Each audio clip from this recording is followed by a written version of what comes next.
Good morning students. आप लोग class 8 से क्लास 9 में आ गए। आप सबको बहुत बहुत बधाई हो। पिछले साल हम लोगों ने जैसे पढ़ाई की ऑनलाइन वीडियो के जरिए, ऑनलाइन क्लासेस के जरिए, तो उम्मीद करते हैं कि इस साल सब अच्छा हो जाए और स्कूल खुल जाए और फिर से आप लोग विद्यालय आ सकें। लेकिन नया सेशन स्टार्ट हो चुका है तो पढ़ाई तो करनी ही है, ठीक है।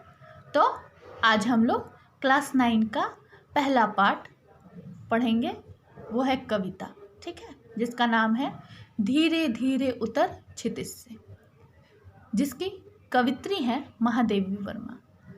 तो कविता शुरू करने से पहले हम लोग थोड़ा सा महादेवी वर्मा के विषय में जान लेते हैं। महादेवी वर्मा को आधुनिक युग की मीरा कहा जाता है। वे हिंदी साहित्य लेखिकाओं में सर्वोच्च स्थान रखती हैं। इनका जन्म 1907 में उत्तर प्रदेश के फर्रुखाबाद नामक नगर में हुआ था। इन्होंने प्रयाग विश्वविद्यालय से संस्कृत में एमए किया तथा प्रयाग महिला विद्यापीठ के प्राचार्य नियुक्त हो गई आगे चलकर, और वहीं कुलपति बनी। विक्रम, कुमायूं तथा दिल्ली विश्वविद्यालय ने उन्हें डी.लिट की मानद उपाधि से सम्मानित किया। भारत सरकार ने उन्हें पद्म विभूषण सन 1956 में इस पुरस्कार से अलंकृत किया। यामा और दीपशिखा पर उन्हें भारतीय ज्ञानपीठ पुरस्कार मिला। सन 1987 में वे यशस्विनी कवित्री का इनका देहांत हो गया। महादेवी वर्मा सन 1929 में बौद्ध धर्म की दीक्षा लेकर बौद्ध भिक्षुणी बनना चाहती थी, किंतु गांधी जी की प्रेरणा से वह समाज सेवा में लग गई। उन्होंने शिक्षा तथा साहित्य क्षेत्र में अभूतपूर्व कार्य किया।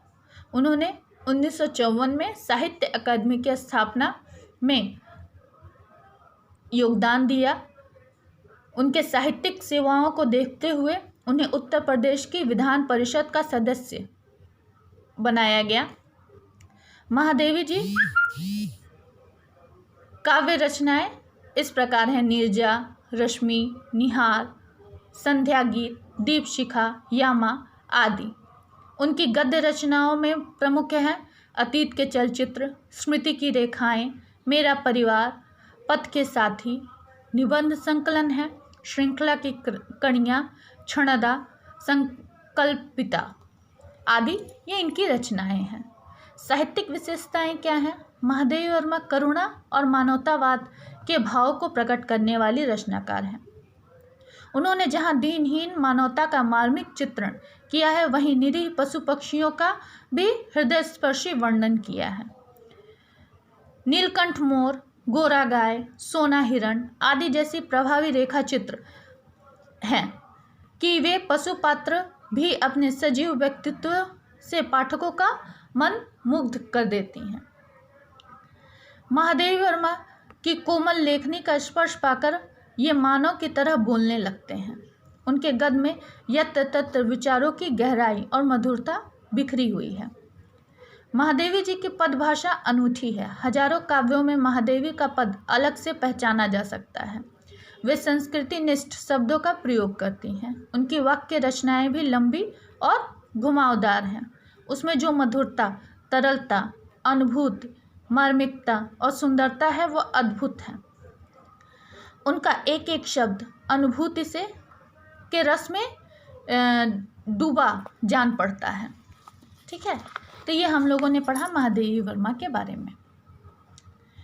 अब हम लोग कविता पढ़ते हैं। धीरे धीरे उतर क्षितिज से। धीरे धीरे उतर क्षितिज से, आ बसंत रजनी, ताड़क में नव वेणी बंधन, शीश फूल कर शीश का नूतन, रश्मि वलय सित धन अवगुंठन, मुक्ता हाल अभिराम बिछाते, चितवन से अपनी पुलकित आ बसंत रजनी। यहाँ कवित्री प्रकृति का मानवीकरण करते हुए वसंत रजनी को एक नायिका का रूप देती हैं। वसंत की जो रजनी होती है, रात्रि, उसको एक नायिका बताती हैं और वह सज धज के कैसे उतर कर आती है और अपने प्रिय से मिलने के लिए जा रही है। यह इस पंक्ति में कवित्री हमें बता रही हैं।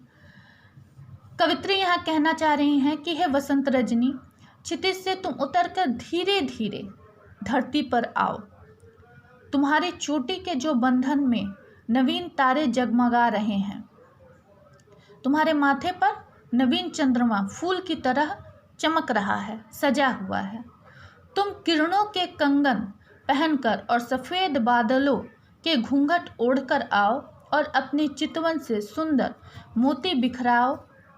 तुम्हारा जो ये प्रसन्नचित पुलकित होकर तुम आ रही हो, चारों तरफ तुम्हारा